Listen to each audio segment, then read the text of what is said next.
This video is going to be a continuation of Design Strategy 1 for Project 237 Container Design.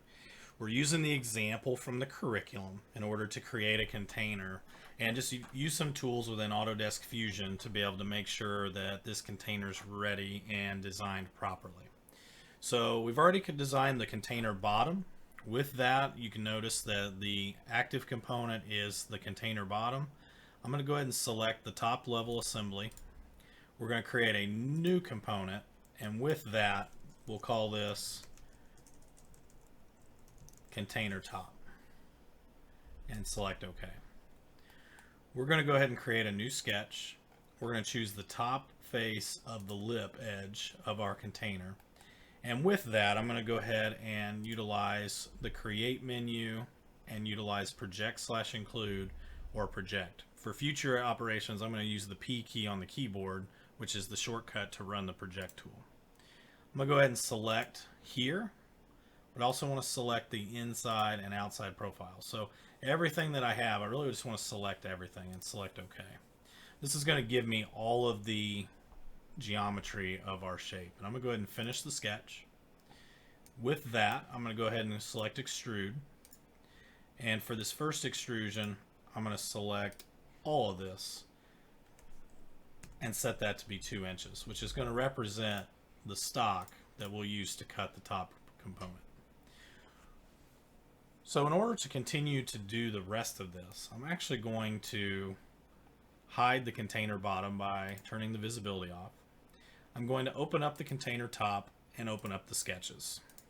So I have all the sketch geometry that I have right here that I really need. So I'm going to go ahead and I'm going to edit this sketch. So I'm going to right click on it and choose edit sketch. I do want to create an offset. So here would be the inside of the pocket. Here would be the lip edge. And what I want to do is create an offset from this middle portion going on the outside of 2 thousandths to add that little lip to the bottom, to the lid clearance. So the 2 thousandths of an inch, I'll select OK. I'll finish the sketch. What I'm going to do here is when I go to extrude, I'm going to extrude not only this pocket and this outside edge, but I also want to zoom in, and there's a little sliver. So I have to zoom in pretty far to be able to make that happen. I'm going to grab that little sliver when I see it. So, and make sure my cursor's inside of it. So you do have to kind of go pretty far in order to zoom in pretty far to make that happen. We're going to cut this in to be a -0.5. So depending upon which direction, it looks like it's coming out toward me, so I probably want to do a +0.5 to make it cut into the shape. And I'm going to go ahead and say OK. So that's going to allow some clearance. Notice I still have the sketch visible, means it's able to continue to be used. I'm going to go ahead and I'm going to extrude. And I'm going to grab the outside edge. This one we're going to extrude until we have a 0.75, so a clamping boss. So that would be a 1.25 cut to be able to get the outside portion of our lid. So now I have a clamping boss for the lid, which would be turned over. We have a pocketing. I'm going to go ahead and turn off this sketch.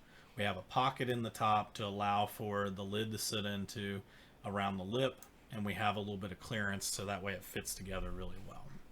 So I'm going to go ahead and put this back into the home view. I'm going to collapse the sketches. I'm going to collapse the container top component. And I'm going to go ahead and make the bottom visible once more. Activate the top level assembly. From here, I can then do this. So you'll notice that I have the container top. And what I want is to fit these together. The best way to do that is to create a joint between the 2 components. So usually I like to just pick like the radius, and notice where the joint origin is. It's right there at the center, so I'll select it. I'm going to do the same thing. Now I don't want to choose the top lip edge because I want it to actually line up. So I want to choose this bottom arc here.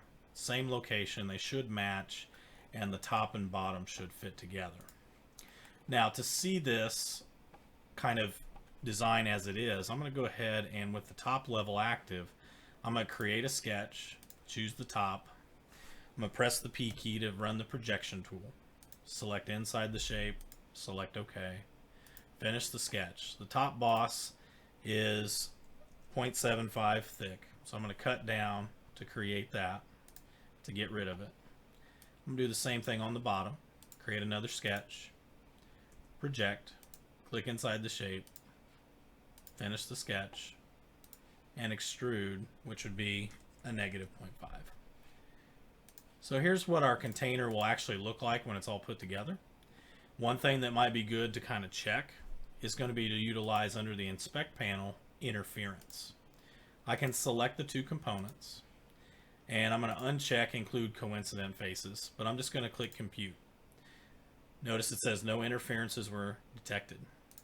If I check include coincident faces and click compute, it will show you that, hey, we don't have any interference, but we do have two faces that are coincident, or that they are touching each other. So the red outline means that those two surfaces are going to be touching each other when this thing is assembled. I'm going to go ahead and select OK.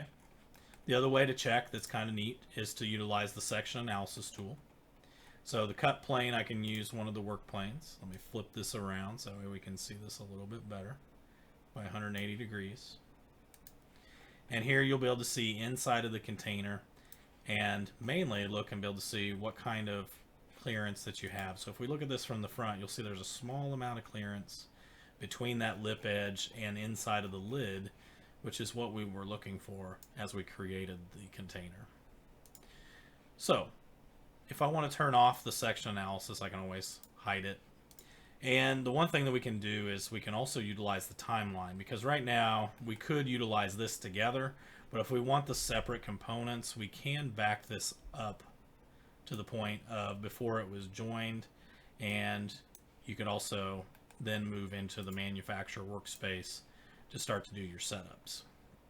So depending upon how that you want to do some of this with setting up your design and then your setups, you can use the timeline to help kind of backtrack and be able to get that created. So, but this is going to complete the design strategy 1 for the container, and utilizing Autodesk Fusion and some of its tools to make your design accurate and also ready to be milled for our particular machines